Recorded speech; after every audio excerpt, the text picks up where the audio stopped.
By the time Richard Wright walked onto the stage in Hyde Park in July 2005, every camera angle had already decided he was the least important person there. Live 8 was being sold as a miracle of reconciliation. Roger Waters and David Gilmour, the estranged generals of Pink Floyd, sharing a stage after decades of lawsuits and interviews that sounded like divorce proceedings. The wide shots loved the crowd, flags, tears, couples hugging when the first notes rang out. The close-ups loved Waters' jaw and Gilmour's guitar, Nick Mason's familiar half-smile behind the drums. Somewhere between them, half hidden behind a wall of keyboards, stood a man whose name many people watching could not have supplied without checking the TV graphics. He adjusted his glasses, glanced once at the others, and laid his hands on the keys. A soft, rising chord spread out over Hyde Park, like a curtain lifting. The organ in Breathe arrived not as a solo but as weather, a warm front rolling over the strings, the slide guitar, the heartbeat pulse. If you muted the sound, Wright almost vanished in the footage, a static figure in dark clothes inside a forest of gear. Turn the sound back up and you realize the trick was visual, not musical. The air that the other three were moving through, the climate that made their parts feel inevitable rather than random, was him. Pink Floyd's history has often been flattened into a binary for public consumption. Syd Barrett versus Sanity, Waters versus Gilmour, art versus ego. The old joke, which one's pink, became, over the years, a shorthand for the band's refusal to revolve around a single star. But by the time millions watched them at Live 8, the myth had quietly rearranged itself around two dominant personalities. The third answer, the one behind the keyboards, was present, necessary, and strangely invisible. That tension between what ears could not deny and what eyes were encouraged to overlook is where Richard William Wright's story lives. He was born in London in 1943, into a city that still carried the taste of smoke. The war had not been over for long enough for people to stop looking up when a plane passed. Rationing and rebuilding were part of daily conversation. In that atmosphere, music was less about spectacle than about relief. His parents sent him to piano lessons partly because it seemed a respectable skill, partly because it kept a quiet, dreamy boy occupied. He took to the instrument in the way some children take to water.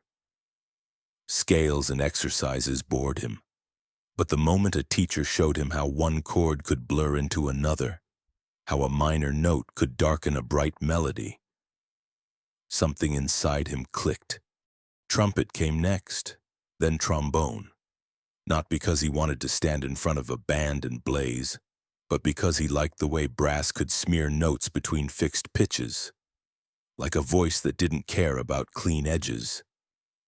At school, while other boys argued about football or politics, Wright found himself more interested in the way a rainy afternoon changed the sound of traffic, or how a church organ could make a stone building feel like it was breathing.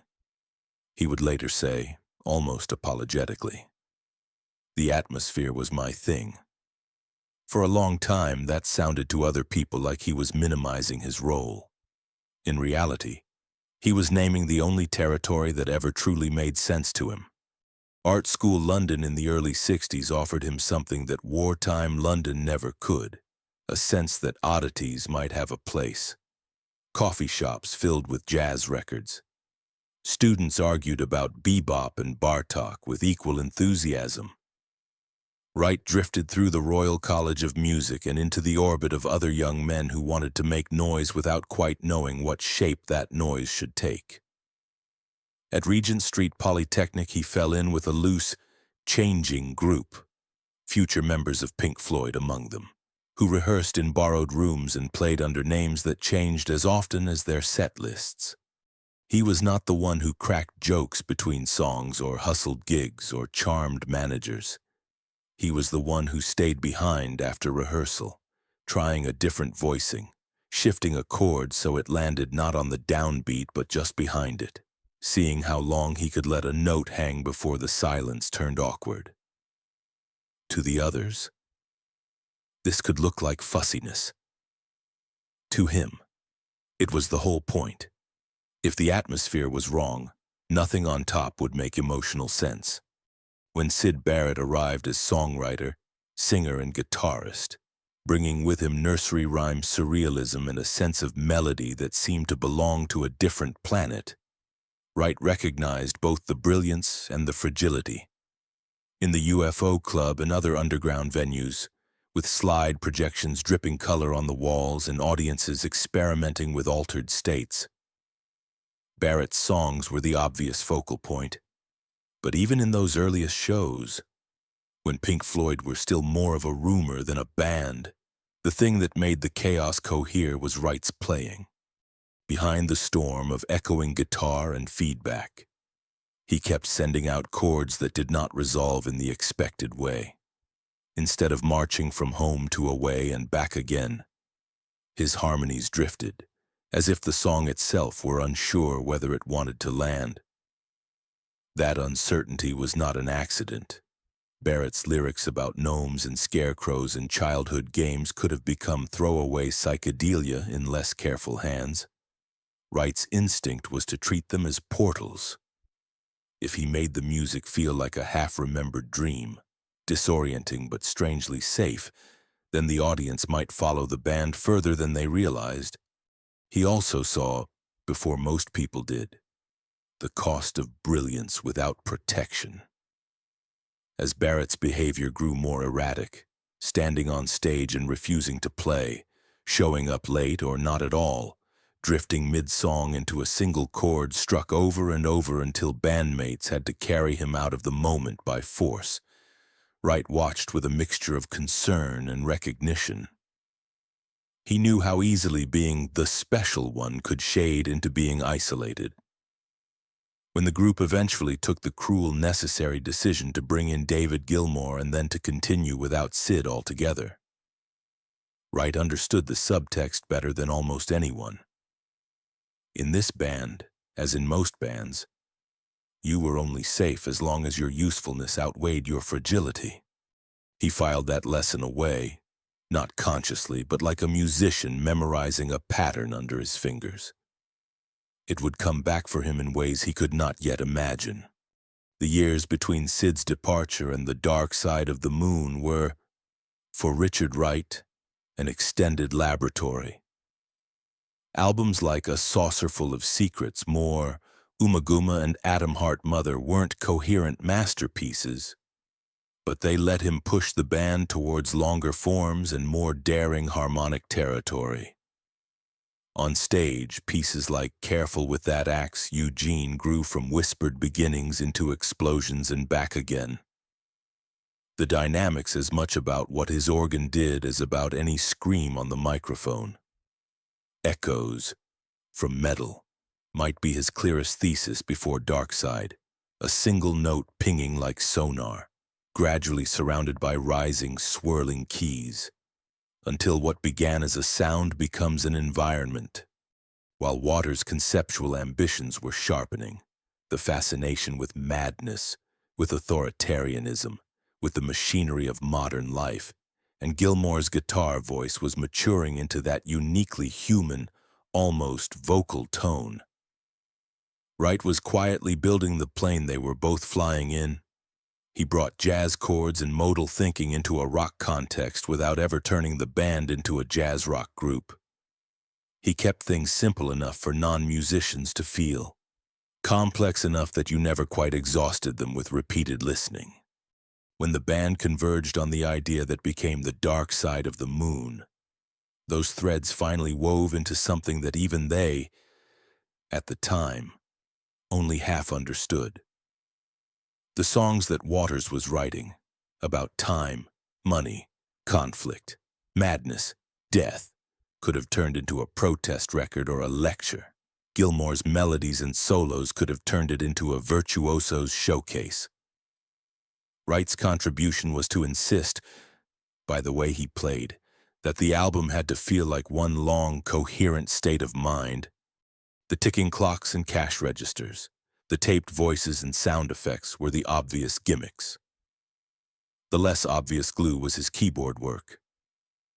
Listen to the way Breathe eases you into the record, that slow, sighing organ under delayed slide guitar and a heartbeat drum.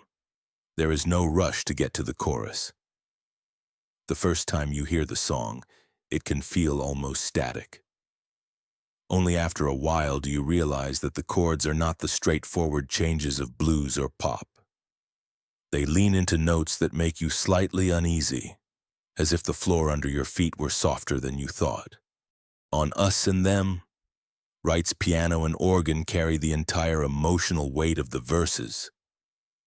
The lyrics talk about war and division, but the music feels like someone staring out of a window on a rainy afternoon, too tired to be righteously angry, too honest to pretend everything is fine.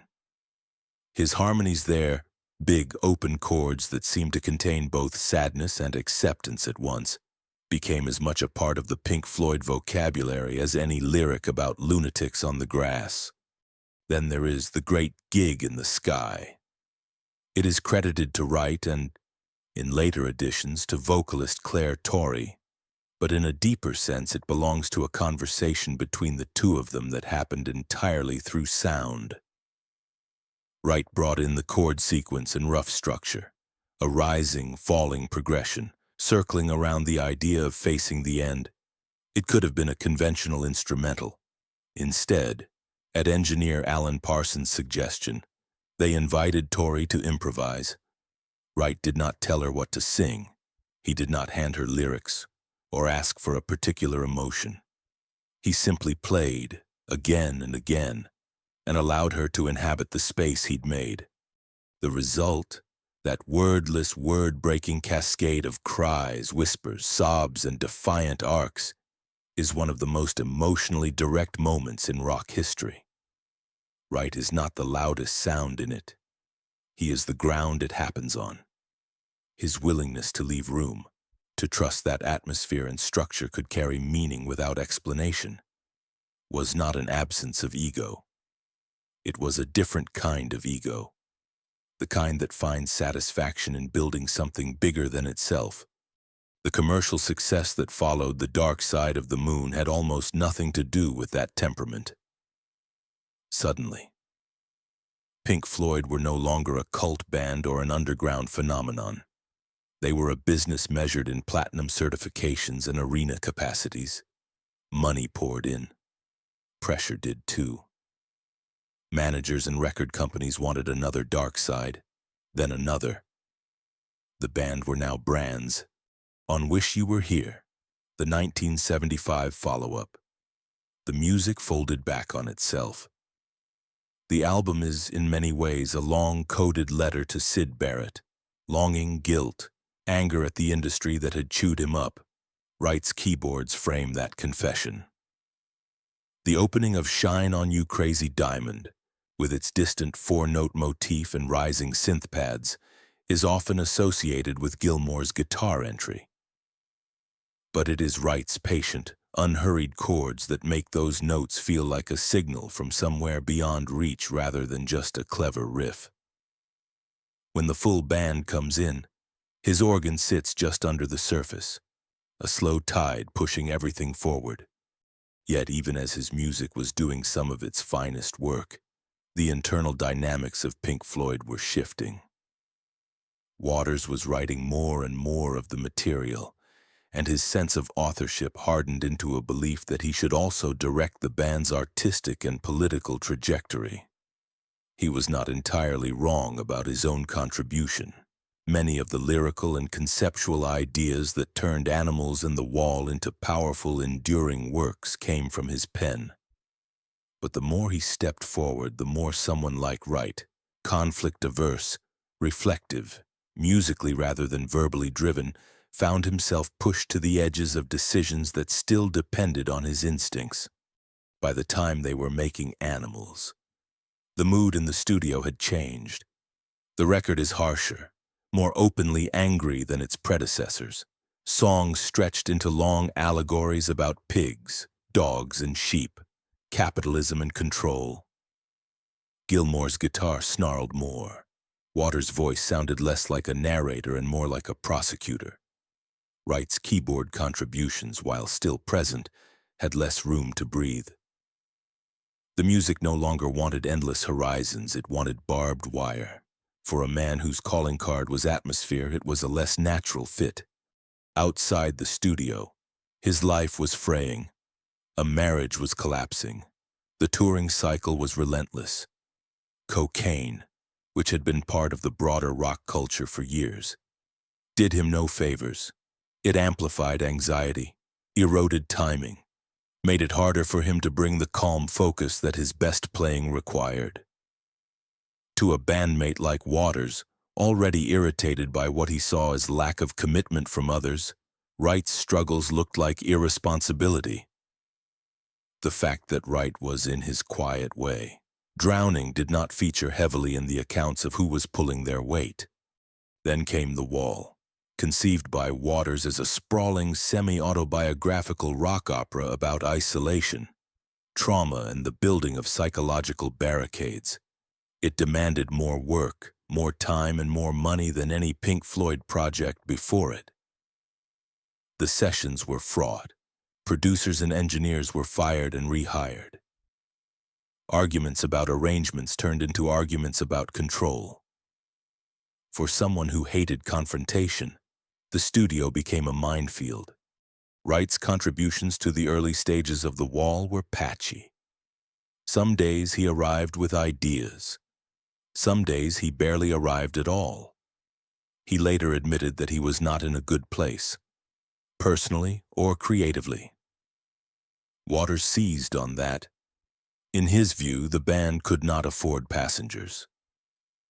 In private conversations with management and with Gilmore and Mason, he laid down an ultimatum. Either Wright left as a full member, or he would.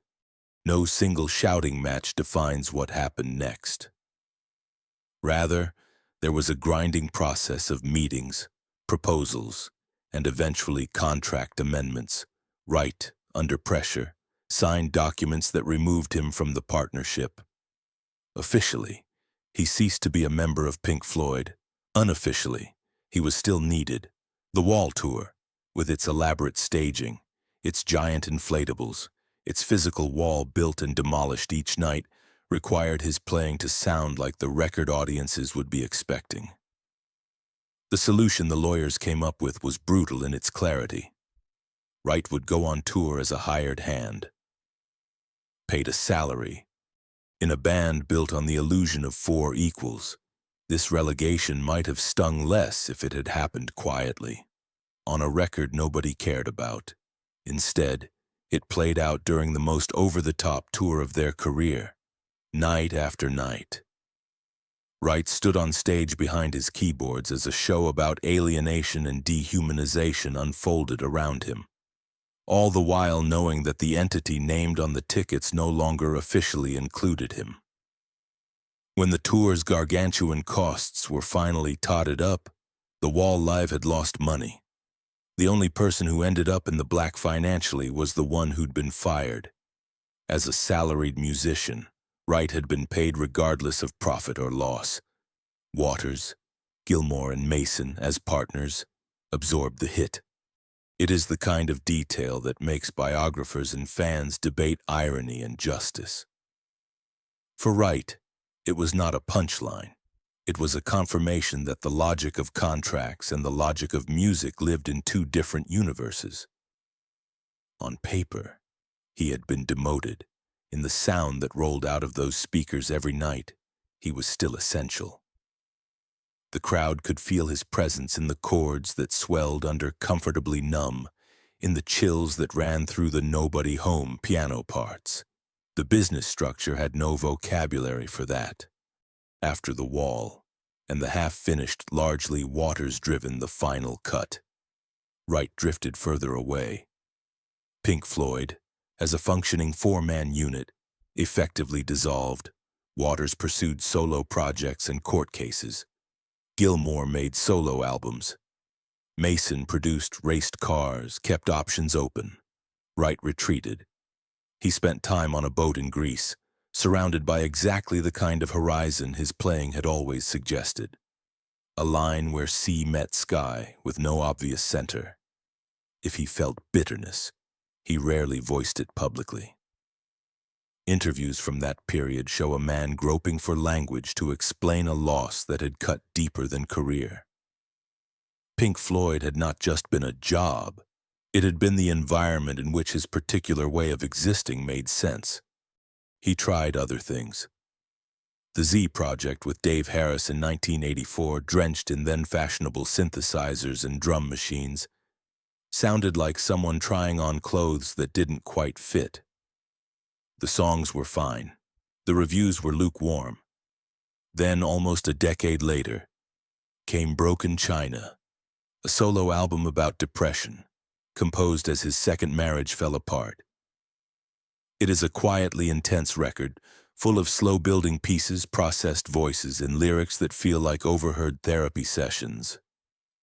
Commercially, it did little. Artistically, it may be the closest he ever came to making an entire work out of the same impulse that gave birth to The Great Gig in the Sky, a sustained meditation on the weather inside a human being. Meanwhile, the Pink Floyd name became a battlefield.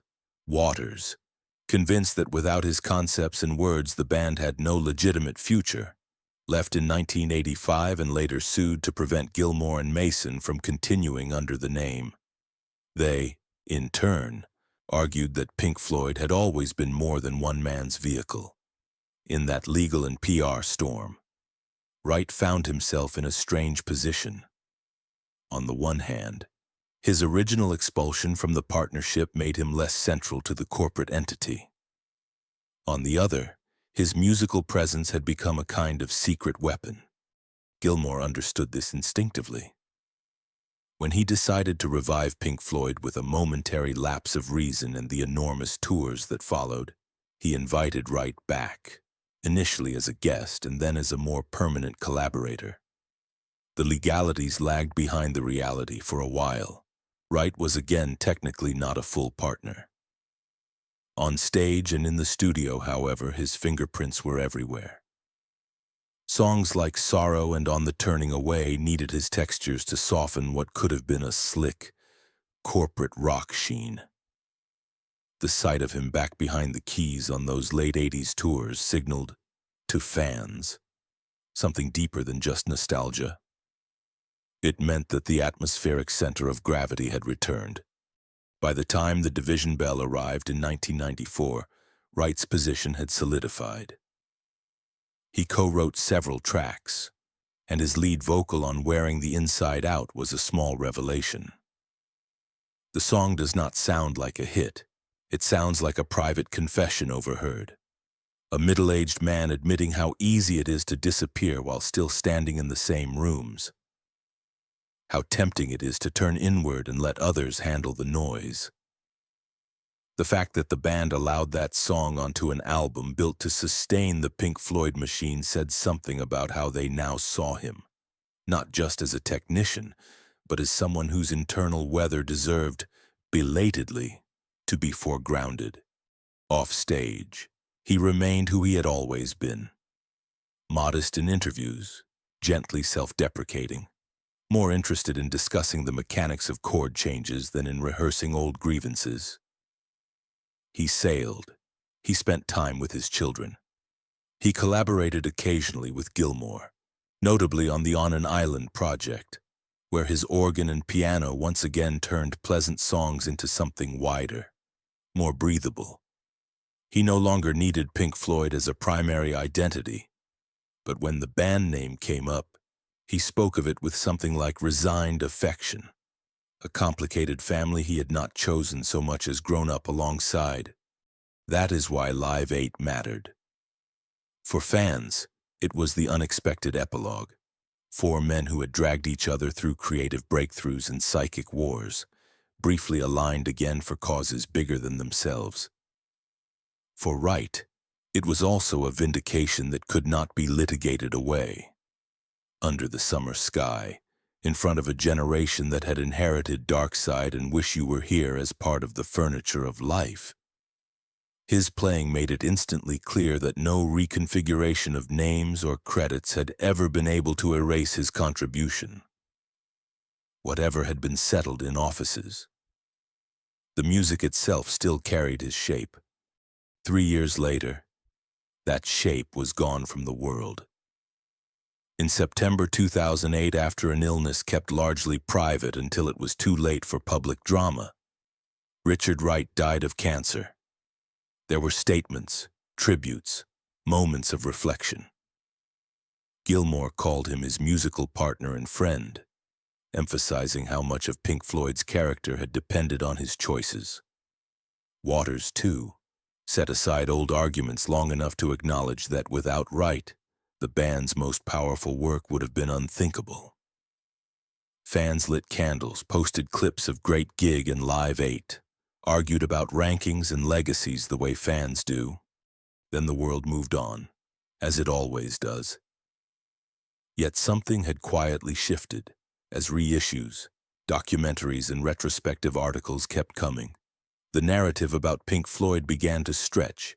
It had to make room, however awkwardly, for a truth that the drama of frontman conflicts had long obscured, that the air in those records, the strange mixture of melancholy and expansiveness, did not come from words alone, or from guitar solos alone, but from a man who had once described his job as the atmosphere.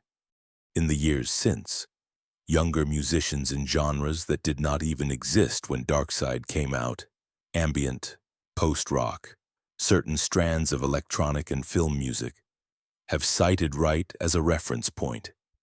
They are less interested in the spectacle of stadium shows than in the question he lived inside.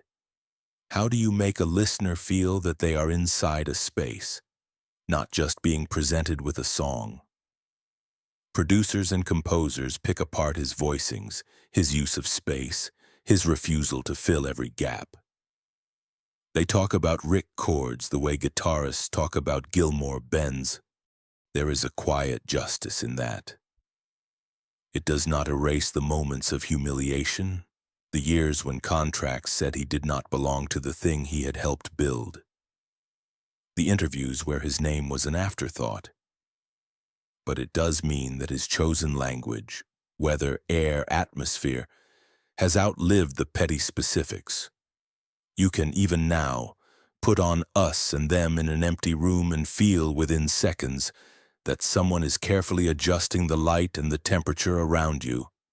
The deeper question his story leaves behind is not just a rock history curiosity. In almost every collective endeavor, there are people like Richard Wright, people whose talent lies in making others make sense, whose instinct is to build the frame rather than occupy the picture. They are easy to overlook, harder to replace. When conflicts come, when credit is allocated, when headlines are written, the loudest tend to dominate. The atmosphere people slip into the footnotes or fall out of the narrative altogether. Even as everyone continues to breathe work they left behind, Wright never mounted a public crusade to change that. He did not weaponize his injuries or rewrite history to center himself. He kept composing, playing, and when given the chance, quietly naming what he did for what it was. The atmosphere was my thing. It is tempting, from outside, to wish he had shouted more, fought harder, demanded to be heard. But perhaps part of the uneasy power of his story lies precisely in that refusal. He chose to spend his life building the air rather than competing for the microphone. And so the question he leaves hanging over more than just Pink Floyd is simple and uncomfortable. If the person who builds the space for everyone else to shine keeps standing in the shadows, how long will it take for us, in bands, in companies, in any room where collective work happens, to learn how to listen to the things that never needed to shout?